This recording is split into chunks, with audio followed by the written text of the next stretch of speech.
Hello, I'm Kyle with Legacy Blueprint Company. I'm a certified building official with over 30 years of experience, and there are a few things I see over and over again that are commonly accepted beliefs that just aren't true. But every day I see people make big decisions that can create huge problems down the road. This is episode 1 in our Building Myths series. Today I want to clear up a few of the biggest myths I see about building. One of the most common myths I hear is, well, it passed inspection, so everything must be fine. Unfortunately, that's not really how inspections work. An inspector is looking to make sure the work meets minimum safety standards. They're not there to judge every cosmetic detail or every aspect of the workmanship. Inspectors also face time limits, visibility limits, and there may be parts of the construction that can't be accessed easily or even seen. What an inspection hopefully shows is that the important life safety and code requirements were met at the time of the inspection. But it's not a guarantee. I've seen work changed after the inspections, intentionally hidden, or sometimes removed after the inspection takes place. I once saw rebar removed out of a foundation and installed in the next house to save money. By the time the inspector came back to the project, everything looked fine. The concrete was poured. Inspections do not transfer responsibility for the work. The contractor is still responsible for building it correctly. If something doesn't look right, don't hesitate to call the inspector yourself and even schedule an additional inspection if necessary. It might be good to hire an independent inspector to verify things are correct. There's no substitute for a good builder, good plans, and good supervision. If you hire a builder, check their references and ask about the problems past buyers may have had. I've never seen a perfect home, but how a builder handles warranty claims will say a lot about their character. Another commonly held myth is that cheap means it's a good value. This is one thing that gets people into trouble all the time. People get 3 bids and assume the lowest one's the best deal. But bids aren't always equal. One contractor may include everything in their price, while another may leave things out that later become change orders. I've seen projects where the cheapest bid ends up costing more in changes, delays, and corrections.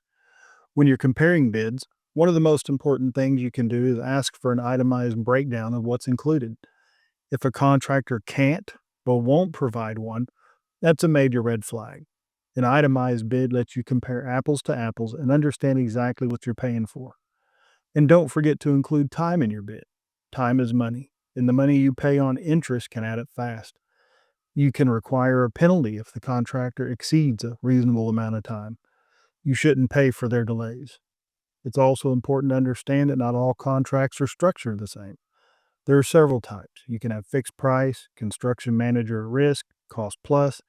These are just to name a few. And each one has its own advantages and disadvantages depending on your project.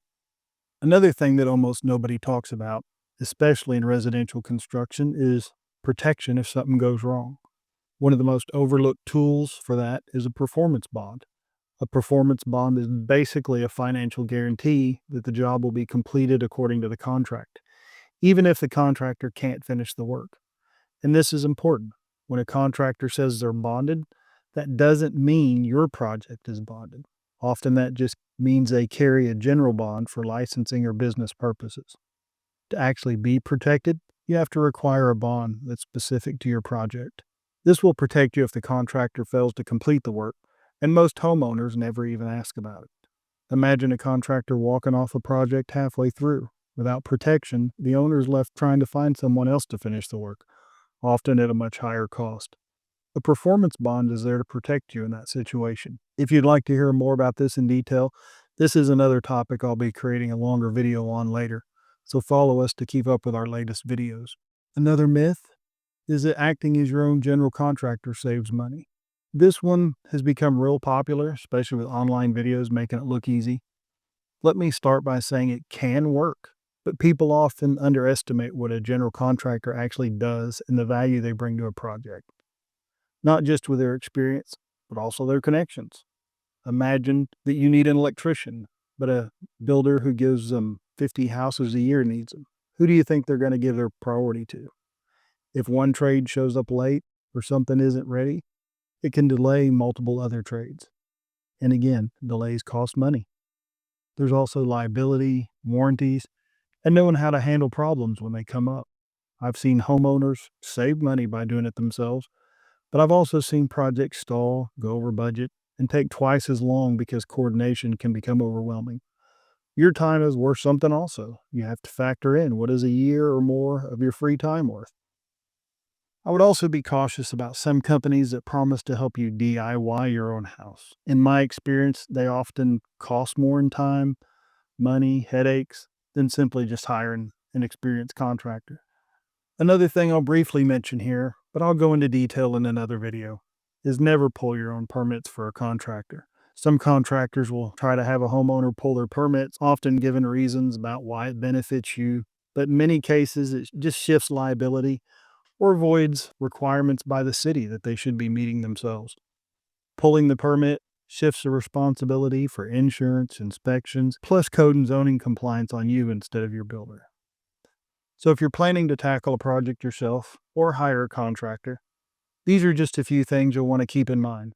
Remember, good planning, good design, and good coordination up front will save you more time and money and a lot of headaches down the road. I'm Kyle with Legacy Blueprint Company, and if you're planning to build or hire a builder and want straightforward advice about design, construction, and permits, follow us for more tips. Or you can visit us at legacyblueprintcompany.com. And if you have questions, feel free to ask. I'm always happy to help, and thank you for watching.